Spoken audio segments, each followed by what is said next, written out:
Asante tena sana kwa uchana ya leo.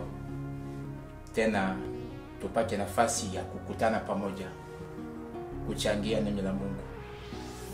Ndio chakula kwetu. Kila wakati nasema ni chakula. Na kama Yesu Kristo alisema mtu haishi kwa ajili ya mikate lakini neno la uzima.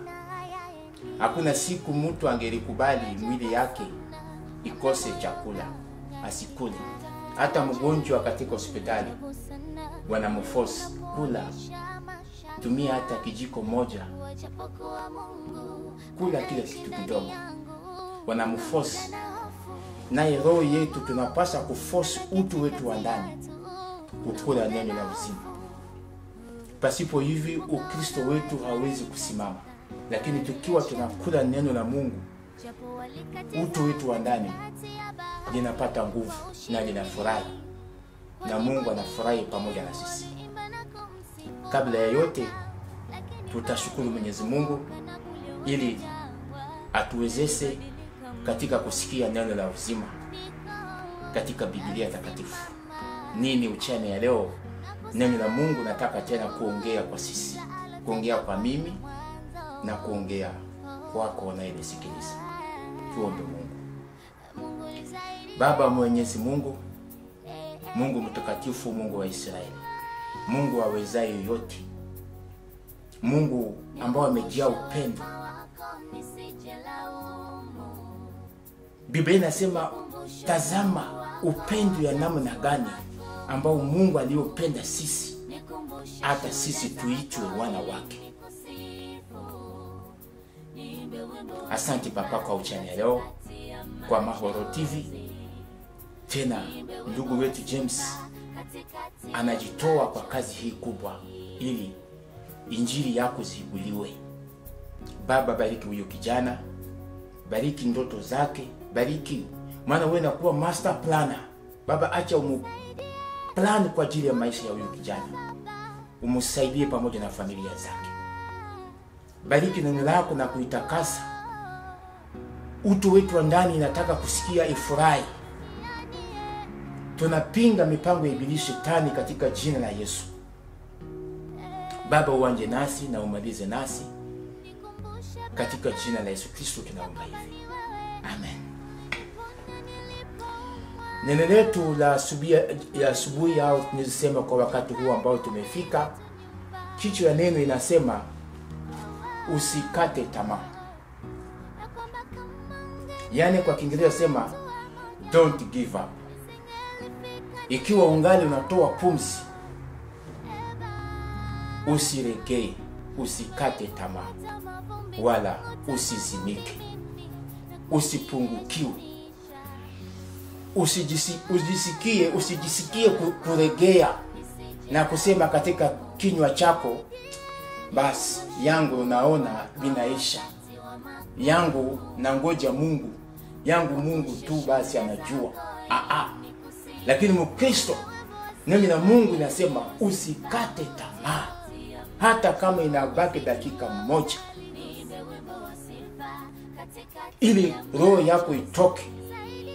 Endelea kusimama imara, usikate tamaa kama ungali mzima. Maana usipokata tamaa, linawezekana uanje kwa sifuri, uanje kwa zero. Wenzako waendelee mbele, wenzako wafaulu. Lakini pasipo kukata tamaa, hata kama ulikuwa kilomita ngapi nyuma, juu haukukata tamaa, utaendelea, utawakuta na utapita kwake yule ambao anakuwa mwaminifu, yule ambao anakuwa na imani ndani ya maisha zake, yule ambao anakuwa na imani.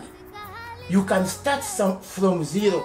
Unaweza kustart mambo kwa zero, from nowhere. Haijulikani utaanja wapi, lakini ndani mwako kuna changamoto. Naongea kwa Mkristo ambao ana imani.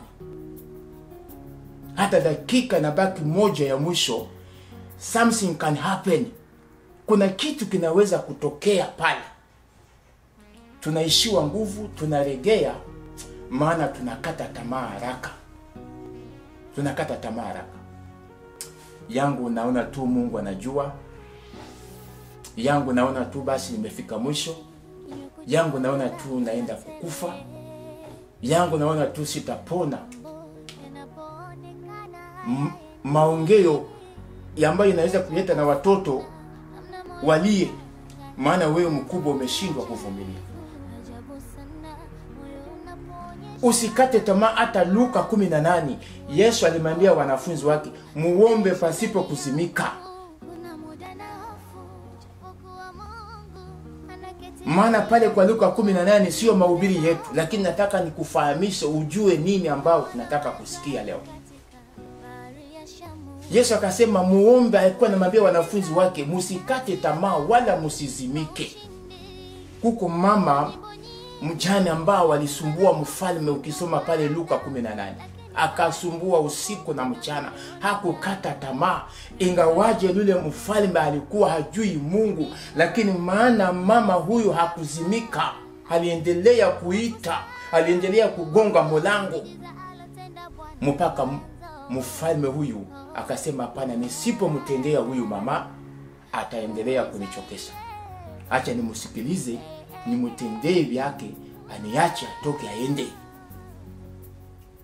Je, Yesu akasema Mungu ni zaidi ya pale, na kama tusipokata tamaa tutafika kwenye ndoto zetu. Oh, haleluya. Yesu akasema mimi wengi siku ambao zinapokuja, tunaposoma Mathayo hapa, Mathayo 24:12 nasema, na kwa sababu ya kuongezeka maasi upendo wa wengi utapoa. Mtu ambao wanazimika haraka na upendo wake unapotea. Yesu alikuwa anamwambia wanafunzi wake, mtu ambao anazimika haraka anaishiwa nguvu, hawezi kuvumilia, hajui haanje wapi, upendo wake itapunguka. Yesu alimwambia wanafunzi kwa siku za mwisho, na kwa sababu ya kuongezeka maasi upendo wa wengi utapoa.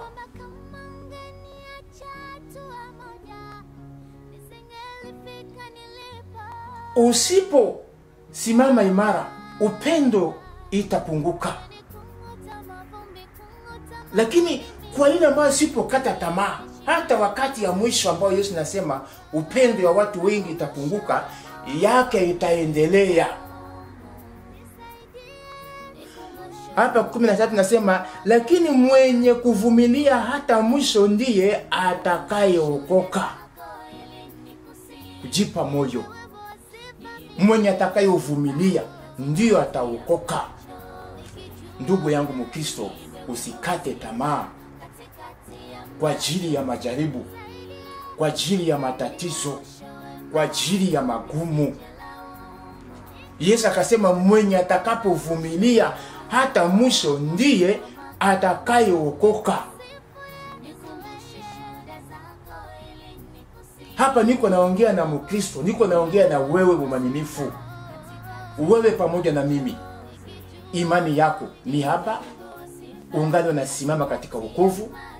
Ungali unakiri Kristo kama mwokozi ya maisha yako? Ungali unaamini kwamba Yesu anaweza kukusaidia? Usikate tamaa. Hata kama nabaki dakika moja, hata kama mateso zinaendelea kukua. Tangia shetani aliingia kwa shamba la Edeni, mambo iliharibika. Wakalaani udongo, wakalaani mwanadamu, mambo ikaribika. Haiko tena jinsi Mungu alivyoandaa kwamba mtaishi kwa shamba la Edeni, muishi milele, muzai, mukule. Lakini shetani alipoingia, huyu muongo, huyu mdanganyifu alipoingia, akabomoa uhusiano ya mwanadamu na Mungu, mambo zikaribika. Mama, ndugu, dada unayenisikiliza, jipa moyo, usikate tamaa. Don't give up. Songa. 20:14 nasema tena, habari njema ya ufalme itahubiriwa katika ulimwengu wote kwa ushuhuda kwa mataifa yote, hapo ndipo ulimwengu mwisho utakapokuja. Siku za mwisho kwanza injili zitahubiriwa, mateso itakuja, lakini yule ambao atakayevumilia, yule ambao atakayeshikamana na Mungu, yule ambao asiyoregea, anajitokeza kama wao vijana ambao ninawapenda, Shadraka, Mesaka na Abednego. Wao hawakujitupa, ila hawakukata tamaa. Walisema kama mbaya, sisi hatuwezi. Nebukadneza, ujue hatuwezi.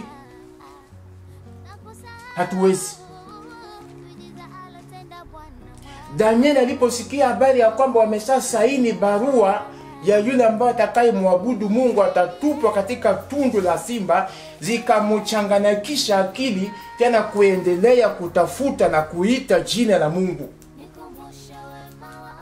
Hakuweza kukata tamaa, maana kifo zimeonekana, maana atatupwa ndani ya tundu la simba. Wengi walitupwa ndani ya tundu la simba, hawakupata uponyaji, lakini yeye aliposikia habari hizo zikampatia nguvu ya kuendelea tena kuita na kutafuta jina la Mwenyezi Mungu.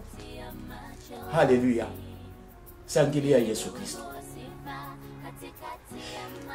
Dirisha ya Danieli zilikuwa zikifungwa. Ile siku akaamua afungue dirisha kama vile mnavyoangalia dirisha hapa, akaifungua wazi mpaka inaonekana kule Yerusalema. Wale wadui yake waangalia haraka, wafanye kenye wanaweza kufanya, walete vitisho ambao wanataka kuleta vitisho. Lakini Danieli kwake akisikia kwamba anasikia baridi, anasikia vitu vinafanyika, akisikia roho ya Bwana yuko nazunguka ndani ya maisha yake na mpatia nguvu, inasema checho, sasa saa imefika, nitabaonyesha kwamba ninaamini huyu Mungu wa Israeli, nitamuomba hata kama ni kifo zimesimama mbele zangu, mimi sitachoka, sitarudi nyuma. I will never give up, nevertheless. I don't like, siwezi, sitakata tamaa. Aliendelea, maana aliendelea na bidii. Mungu akashusha malaika wake, akamuokoa. Dunia yote ikashangaa. Hakuweza kujikata tamaa. Ndugu zangu, usikate tamaa kama ungali na pumzi. Naongea kwako Mkristo mwaminifu. Watu wengi wamekata tamaa, kama vile vinasema siku za mwisho upendo wa wengi itaanguka. Watasahau jina la Mungu. Ulitoka Afrika, ulikuwa naita Mungu, ulikuwa namjua Mungu, ulikuwa namuomba, ulikuwa muombaji. Pasipo wewe kupiga magoti na kuomba, huwezi sikia salama katika mwili wako. Lakini ukuja Ulaya, isiwache wewe usahau Mungu wako. Isiwache wewe usahau Mungu wako. Hapana. Don't give up. Usiwache upendo wako uliokuwa nayo kupunguka.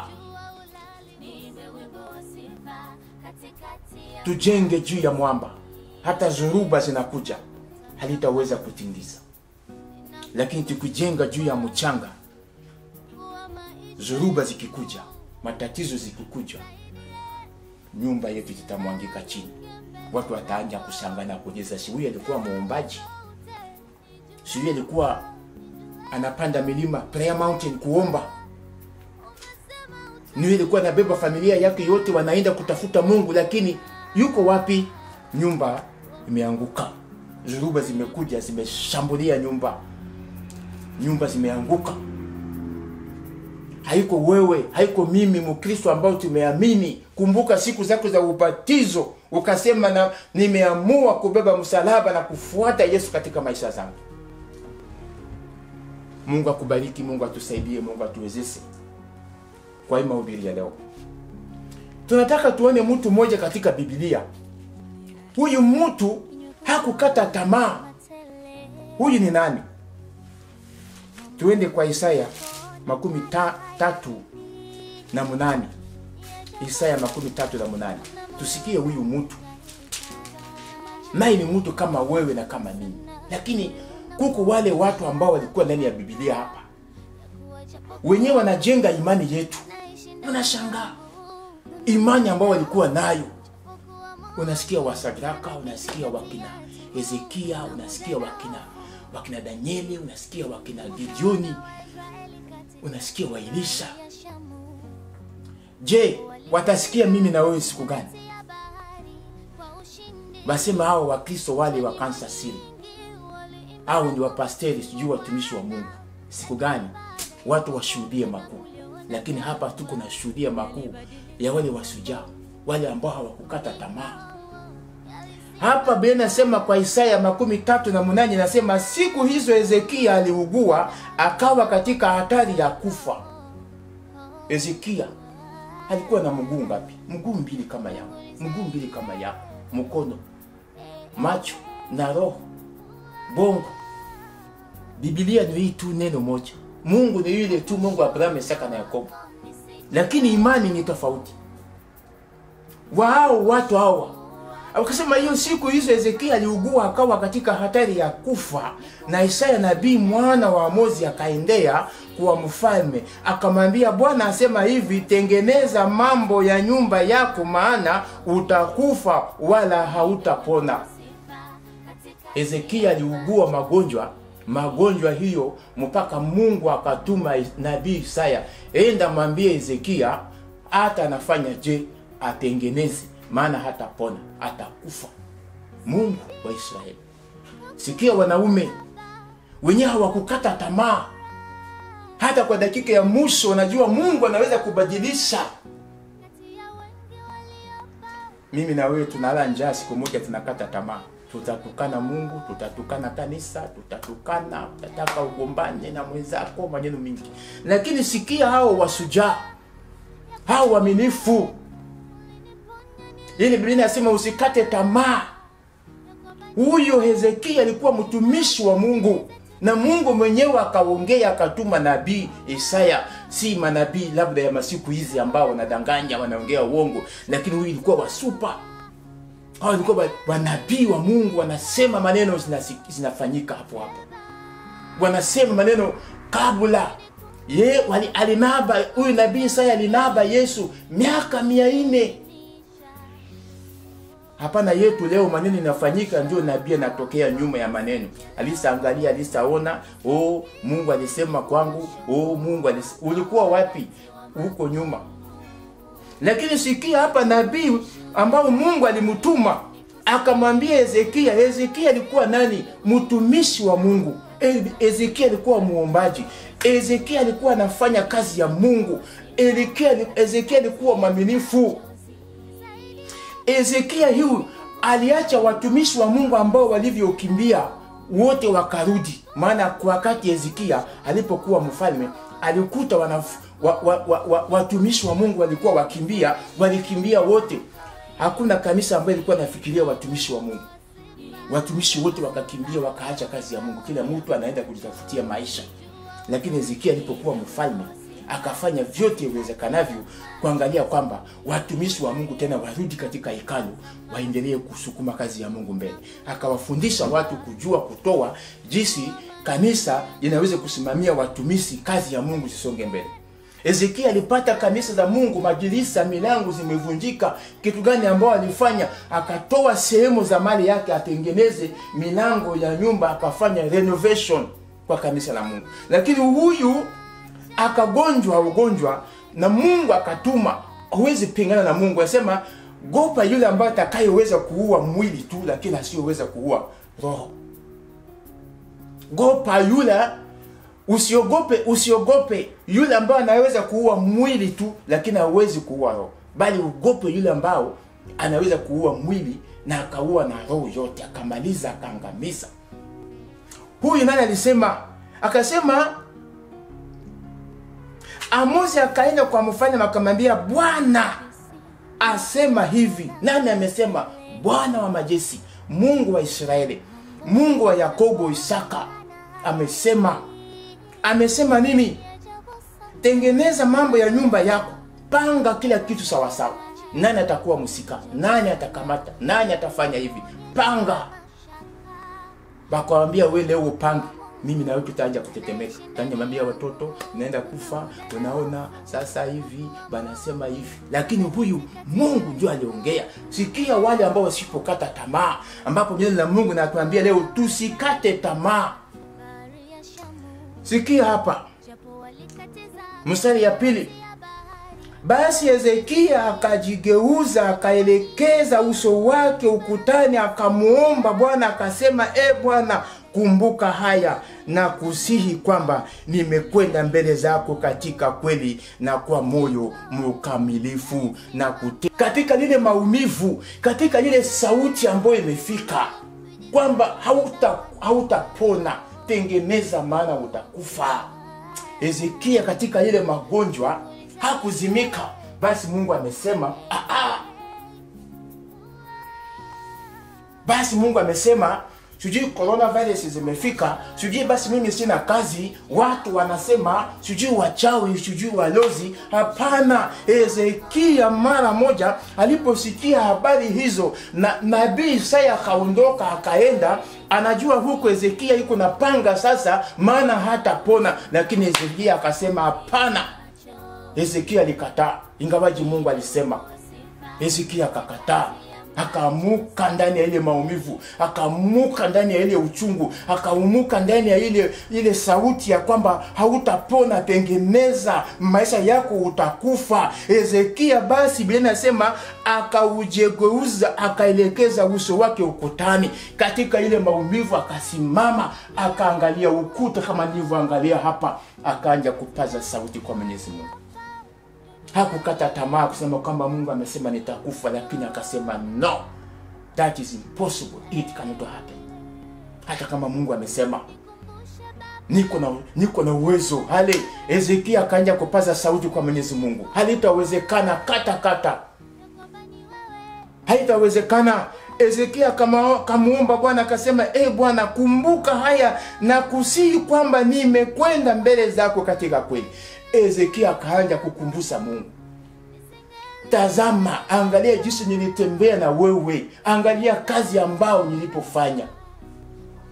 Mimi na wewe tutakumbusa Mungu nini? Tutamkumbusa nini? Yes, tunaweza mkumbusa Afrika tuliomba, Afrika tulimtafuta, Afrika, lakini sasa Ulaya tutamkumbusa nini Mungu? Lakini huyu alikuwa na neno ya kutingiza kiketi cha enzi cha Bwana. Akatingiza katika ile maumivu. Haleluya. Kumbuka, nimekwenda mbele zako katika kweli na kwa moyo mkamilifu na kutenda yaliyo mema machoni pako. Hezekia kalia sana. Hezekia kalia katika lile maumivu. Kulia yake ilikuwa kuomba kwa Mungu. Alikataa, akasema no, mimi nakataa, sitakufa. Usikate tamaa. Kama ungali pumzi ziko, kama ungali napumua, if you still exist, don't lose hope, don't give up. Don't give up. From zero unaweza kufika kwa something. From somewhere else where you don't know where you could even start. But if you don't give up, something good will happen for you. Mambo mazuri zitakutokelea kwako. Mungu ametuita sisi si kuregea. No, this is not the call of God for me and you. Hapana. Hezekia mstari ya 4 akasema, ikawa neno la Bwana likamjia Isaya kusema, enenda ukamwambia Hezekia, Bwana Mungu wa Daudi baba yako asema hivi, mimi nimesikia maombi yako, nimeyaona machozi yako. Tazama, nitaziongezea siku zako kiasi cha miaka 15. Linawezekana kwako? Linawezekana kwangu? Wakati mimi na wewe tunakata tamaa haraka. Hautaki majaribu. Hatutaki majaribu. Hatutaki majaribu. tunataka kila kitu yote itembee sawa sawa. Hapo tunasema Mungu, God is blessing me, is blessing. Mambo yanatembea sawa sawa, pesa ndio hiyo, chakula jiko, mambo yote ni sawa. Hapo tunasema God is there. God is there. Mikolo na moni penye zako pambo la main. Mikolo penye na moni sanjema et vie penye santé zako yana ngo bien. Naza kusala dolari deja na nzoto. Dolari deja na nzoto.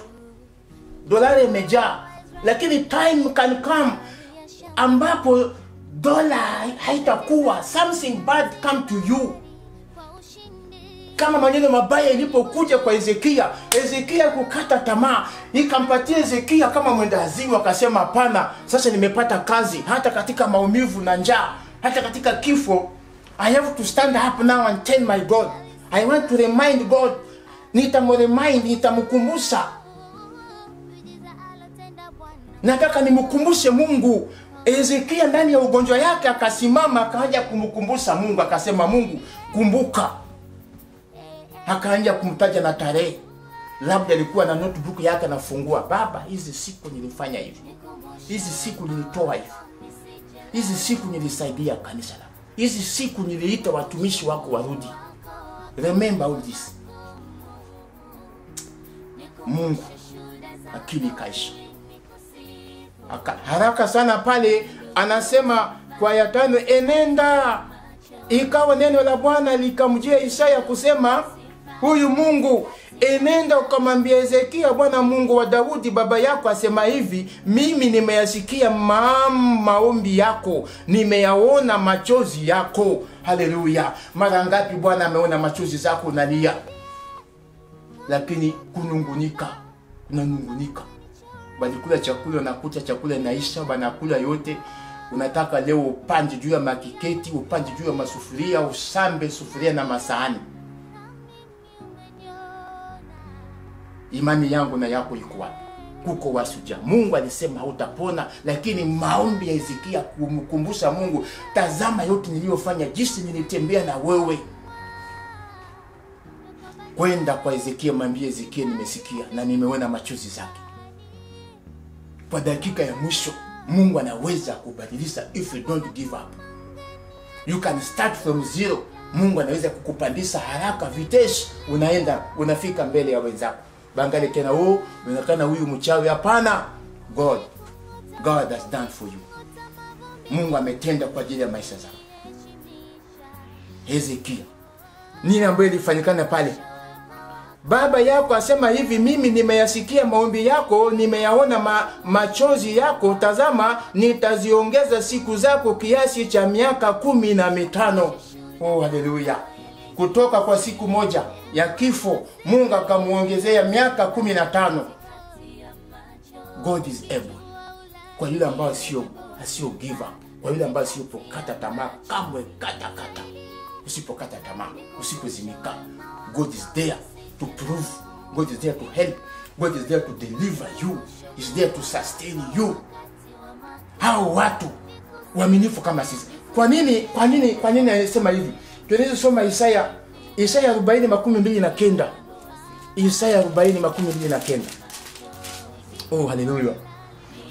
Isaya 40:29 mpaka 31 anasema, huwapa nguvu wazimiayo, humuongezea nguvu yeye asiyokuwa na nguvu. Haleluya. Yule ambaye asipolegea, yule ambaye asipokata tamaa, ikiwa naendelea na Mungu, Isaya hapa anasema Mungu huyu huwapa nguvu wazimiayo. Wenyewe wanataka kuzimika na wapatia nguvu. Nasema, Joseph, nakupa nguvu. Wewe mama, jina yako ni nani? Taja jina lako. Anasema wewe kama Mary, kama nani? Nakupa nguvu. Wale ambao wasipokata tamaa, wasipozimika kama hao wakina Hezekia. Yesu alimwambia wanafunzi wake, upendo wa wengi siku za mwisho zitapunguka, lakini yeye atakayevumilia ataokolewa. Huyu ndio Yesu kunaongea kwao. Hapo Isaya anasema huwapa nguvu wazimiayo, humuongezea nguvu yeye asiyokuwa na uwezo. Lakini ijapo asipokuwa na uwezo, tumaini yake ni Bwana. Huyu haregei, hata mambo ni mbaya, yeye haraka kupiga magoti kutafuta uso wa Mungu. Kutafuta uso wa Mungu, kumulilia mbele ya Mwenyezi Mungu. Mstari ya 13, hata vijana watazimia na kuchoka, na wanaume vijana wataanguka. Vijana wenye nguvu wanaweza kuanguka. Wangapi wameanguka leo vijana ambao walijitokeza kufanya kazi ya Mungu, lakini wachache walibaki, kama Washadraka, Mesaka na Abednego, kama wakina Danieli, kama wakina Josefu. Sema vijana wenye nguvu wataanguka, watachoka katika safari. Wengi waliokoka leo wamechoka. Wengi walikuwa waimbaji, hawaimbi, hawamchezee Mungu, wanamchezea ndombolo ya dunia. Ni japo walikuwa nafaa wamchezee Yesu, lakini wamechoka katika safari, wamekata tamaa. Acha sisi na maneno ya Mungu, acha tukule raha, tuvunje mifupa kwamba bado menu ingali iko. Tuvunje mifupa tu. Haleluya. Anasema hata vijana watazimia na kuchoka, na wanaume vijana wataanguka, bali wao wamngojao Bwana watapata nguvu mpya.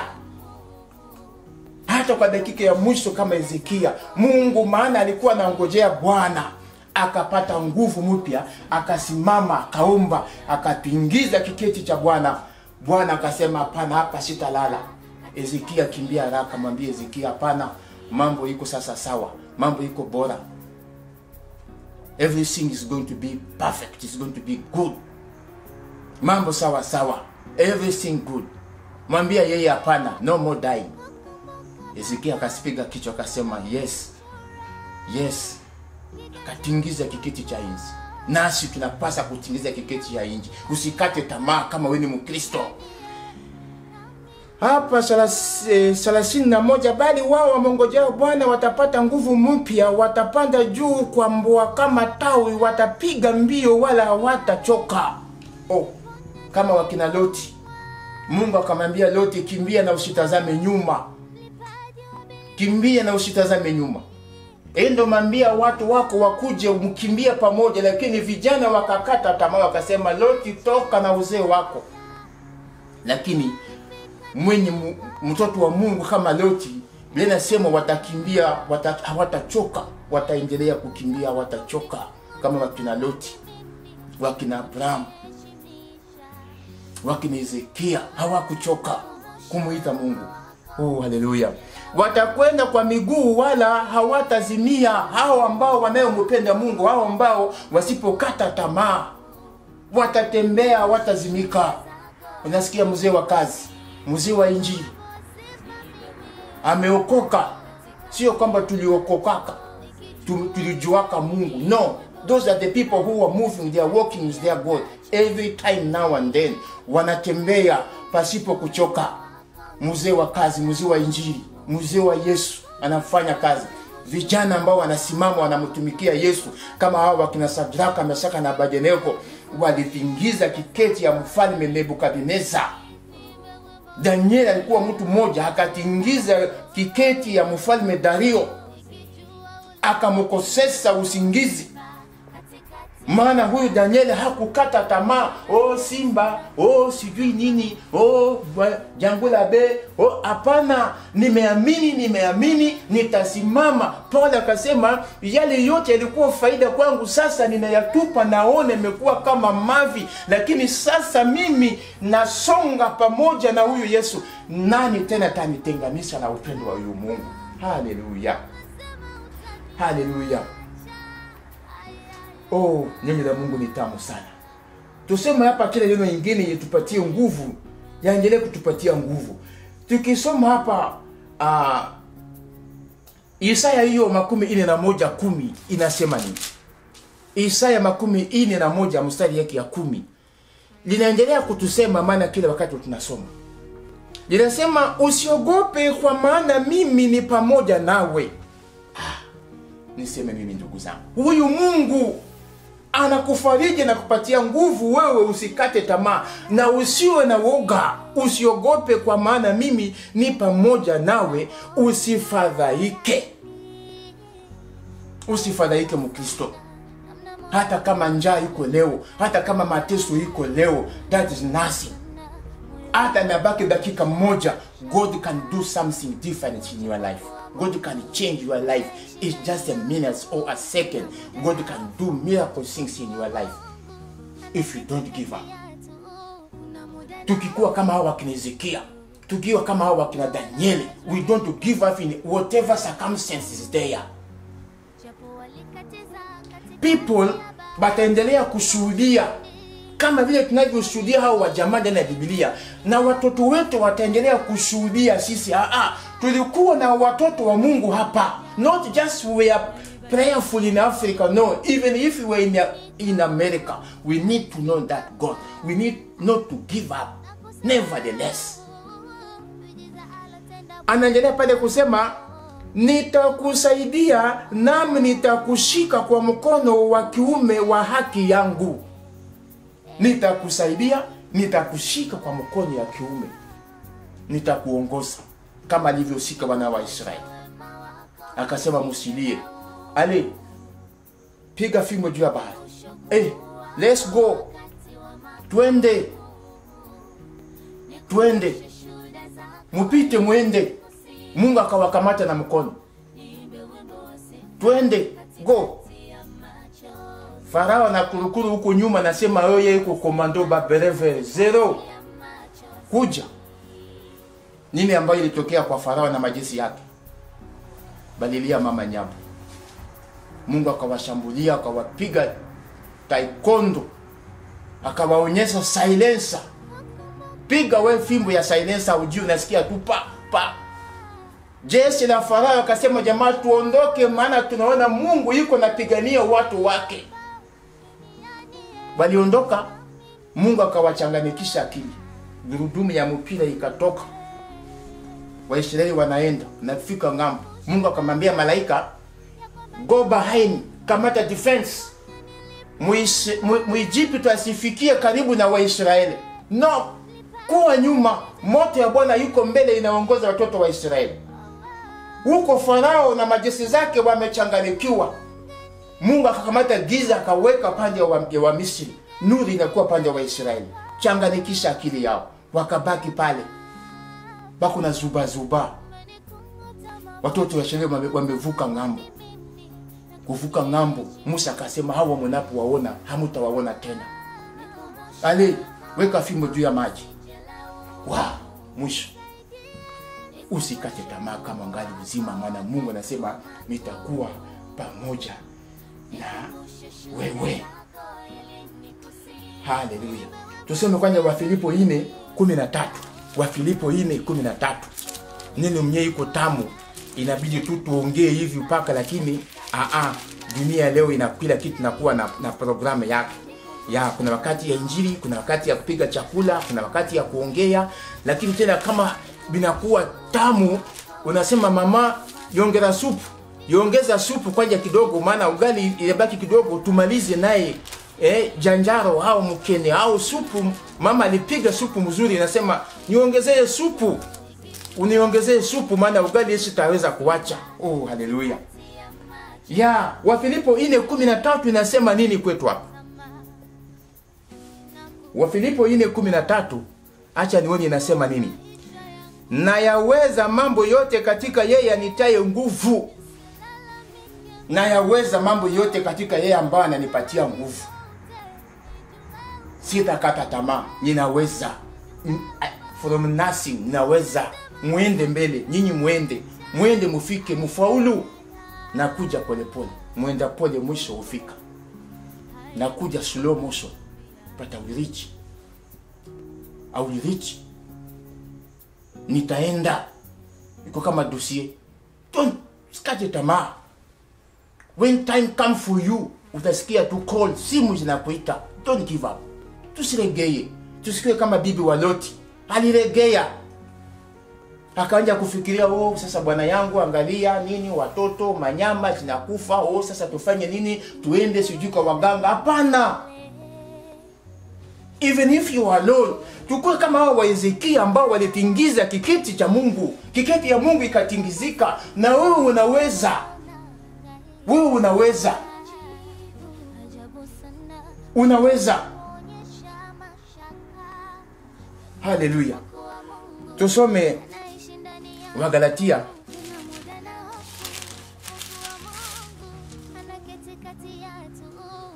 Wagalatia 6 mstari wa 9. 6 mstari yake ya 9. Wagalatia nasema nini? Tena tusichoke katika kutenda mema, maana tutavuna kwa wakati wake tusipozimia roho. Tusichoke kutenda mema, maana Hezekia alitenda mema, alivuna. Lakini yetu mema iko wapi? Nataka ugomvi, nataka kuteta, nataka kudharau. Sasa ngapi tutatenda mema na sisi tuvune? Na sisi tuvune. Sasa ngapi tutatenda mema? Tunafikiria mabaya kwa wenzetu. Hakuna mtu anavyofikiria mazuri kwa mwenzake. Huyu mbaya, huyu mbaya. Nani mzuri? Nani mzuri? Hapa akasema tena tusichoke katika kutenda mema. Ndugu zangu, naongea kwa Mkristo. Maana tutavuna kwa wakati wake tusipozimia roho. Oh, haleluya. Kwa hiyo kadiri tupatavyo nafsi na tuwatendee watu wote mema, na hasa jamaa ya waaminio. Usichoke kutenda mema, maana kuna kuvuna. Kuna kuvuna. Kuna kuvuna. Tumalize kwa Luka 1:37. 1:37. Linasema nini? Nilisahau hata kusoma Kiingereza yangu, lakini nitasoma hii. Nitasoma hii kabisa. Kiingereza. Nilikuja na Kiingereza, siku hizi tunasoma Kiingereza. Maana Luka ngapi? Luka 1:37. Nafikiri na wewe umefika huko, usikie neno la Mungu linatuambia tena nini hapa. Ni maana neno la Mungu linatujenga. Oh Jesus. Nakushukuru Papa na kuinua jina lako. Wewe ni Mungu mkuu, Mungu wa ajabu. 1:37 linasema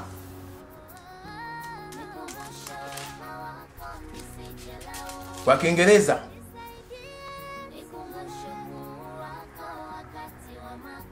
akasema for there is nothing that God cannot do.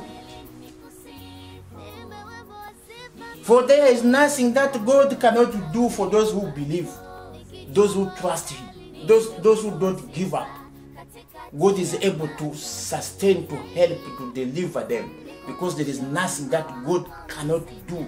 Everything is possible for him or her who believe. Our Hezekiah, maana wali believe that bisoboka makambo eko kama Nzambia kukiko kangola, Nzambia kukiko bikisa, Nzambia kukiko pesi la ngai mwasi ya kitoko na bala, Nzambia kukiko pesi la ngai sheria biye na bala, oya kutungisa ngai maele te kutungisa ngai moto na ngai. Yote yawezekana. 1:37 linasema hapa ya kwamba kwa kuwa hakuna neno lisilowezekana kwa Mungu. Alafu Mariamu akasema, tazama mimi ni mjakazi wa Bwana, na iwe kwangu kama ilivyosema. Kisha malaika akaondoka akaenda zake. Maria naye alisema, inawezekanaje mtu apate mimba pasipo Bwana? Hapa nasema kwa kuwa hakuna neno lisilowezekana kwa Mwenyezi Mungu. Linawezekana usipokata tamaa. Something can happen for you. Something good. Something that will give you testimony. Something that will give you a victory. Something that will give people to testify about you. If you don't give up, don't give up when you're still breathing, when you're still alive. Watoto ambao wanasoma shule, musi give up, don't give up. Please continue. There is something you will reap. mtavuna kile ambao mnavyopanda. Haleluya ndugu zangu. Mungu akubariki, Mungu akuwezeshe, Mungu akusaidie, akupe nguvu, akupe tumaini. Hata dakika ya mwisho Mungu anaweza kufanya kazi katika maisha yako, akubadilishe, akupatie kicheko, akupatie furaha ndani ya maisha. Toa woga. Toa ile woga. Kama Ezekia alitoa woga. Ezekia angetayarisha, hapana, akatoa woga, akasema Mungu, I cannot accept what you say. Mimi nasema, na yeye akasema, na wewe sema na mimi niseme kwa Mungu, Mungu atatenda. Tunasema kwa Mungu nini? Ondoa coronavirus, ondoa matatizo, ondoa njaa. Ponya watoto wako, ponya.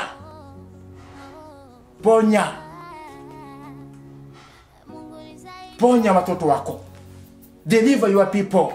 Help your people. Assist huyu baba, msaidie huyu mama, msaidie huyu mjakazi. Angalia huyu katika hospitali. Kama ulimwambia Ezekia,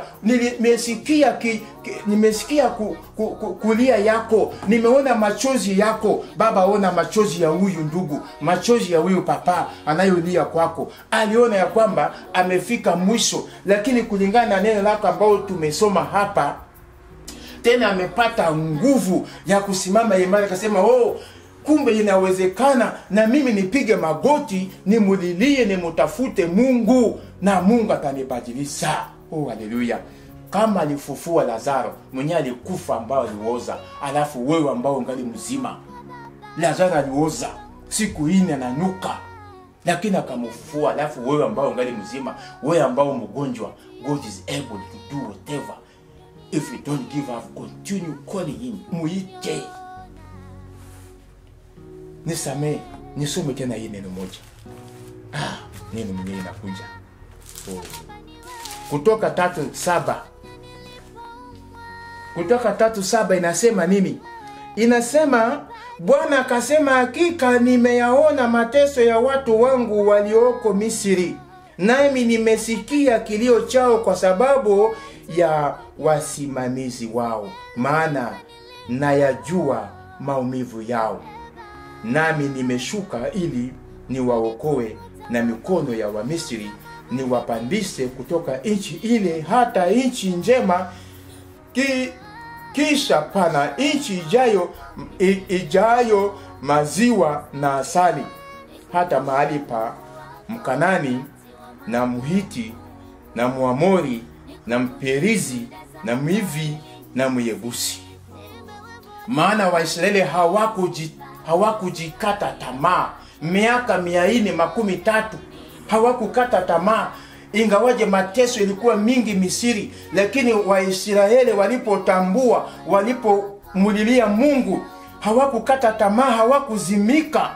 Ilibidi Mungu atoke mbinguni ashuke.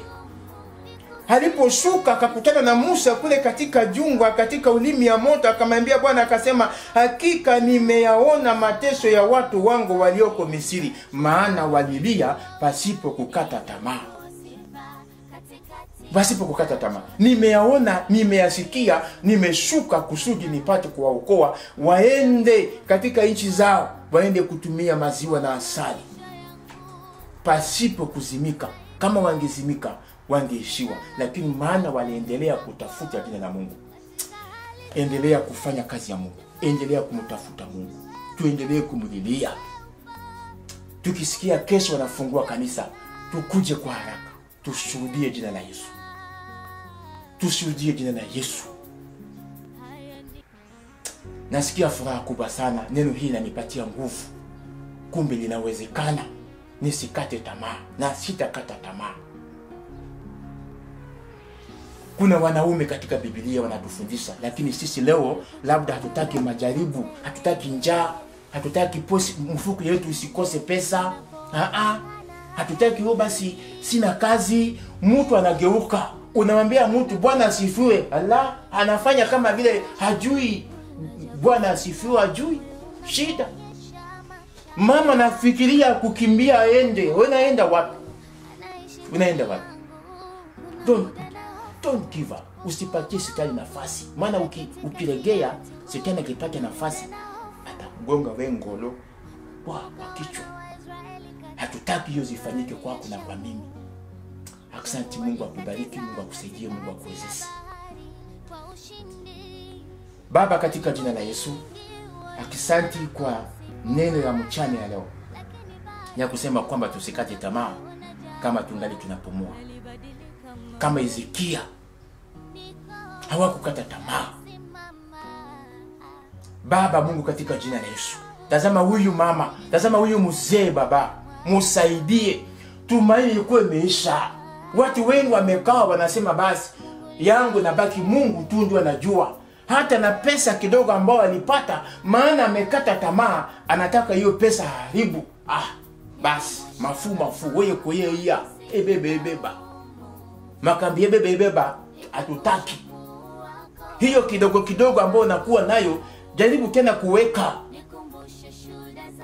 upendo yako na mpendo yako zingali ziko. Usisema kwamba mafu oye koyea kama bunyumba na kufa izikufe. Hapana. Don't give up. Kwa nini bunyumba zikufe? Don't give up. Kwa nini kazi zikufe? Kwa nini uache Ukristo? Kwa nini uache kumtumikia Mungu? Kwa nini uache kumuita? Kwa nini uache kumtafuta? Kwa nini uache kumulilia? Hatuko watu wewe koyea basi mafu no. Tuko watu ambao tunasimama imara na Mungu wetu hata dakika inabaki moja. We are there for our God and God is there for us. Mungu akulinde, Mungu akusaidie. Hezekia aliponywa na kaongezeka miaka 15. Baba, ponya huyu mama, musaidie, musimamisha imani yake endelee kusimama tena imara. Watu waangalia kwamba alikuwa ameanguka, tena ndio huyu amesimama, anaendelea kufanya kazi zako Baba. Anaendelea kufanya kazi zako Mungu. Asante Papa. Bariki mtumishi wako James kwa utoaji wake kwa ajili ya Mahoro TV. Papa, na mimi mtumishi wako Joseph, naomba nisaidie, unipe nguvu wakati ambao ninaposimama na kufundisha watoto wako neno lako. Maana si neno langu, nahitaji Papa unipatie nguvu na kuniwezesha katika safari, katika huduma Baba. Wewe shetani, katika jina la Yesu, umeleta uoga mengi kwa watoto wa Mungu. Tunakukemea katika jina la Yesu. Pepo ya kuzimu ya mauti, toka katika jina la Yesu. Pepo ya uoga, pepo ya udhaifu, koma ushindwe. Za magonjwa, za matatizo na magumu, ya kuregeza watu, ya uoga, toka katika jina la Yesu Kristo. Baba, watoto wako wafinike na upendo wako, uwafinike na damu la Yesu Kristo. Wajue kwamba ni wewe ndio jemadari, na wewe ndio nguvu. Asante Papa, asante kwa chana ya leo. Upewe sifa, neema lako na upendo wako Papa, liwe pamoja na watoto wako. Kuna yule ambao neno hii imemsaidia, neno hii imemjenga. Alikuwa amesaregea, alikuwa toka, alikuwa amesaanguka, alikuwa Mkristo muombaji, alikuwa Mkristo muimbaji, alikuwa Mkristo mwenye anahubiri Injili, alikuwa Mkristo muevangelisti, lakini aliregea. Alipata vitisho ya maneno ya woga, wala magonjwa mimi Papa, magonjwa ya kichwa, ya tumbo, sijui mimi, maneno za watu wanasema, lakini neno hiki na imemfariji, kumupatia nguvu. Maana nimesema wako watatembea na hawatachoka. Baba, patia huyu nguvu, tena msimamishe imara, aendelee kufanya kazi zako. Maana itakuwa siku atakukumbusha, nikumbuke kule Kansas, nikumbuke kule Amerika, nikumbuke wapi nilifanya kazi zako. Asante Mungu Majesty. Mungu msamehe, msaidie. Ondoa jina lake katika kitabu cha hukumu, bali uandike katika kitabu cha uzima. Asante Papa, kwa jina la Yesu Kristo tunaomba hivi. Amen.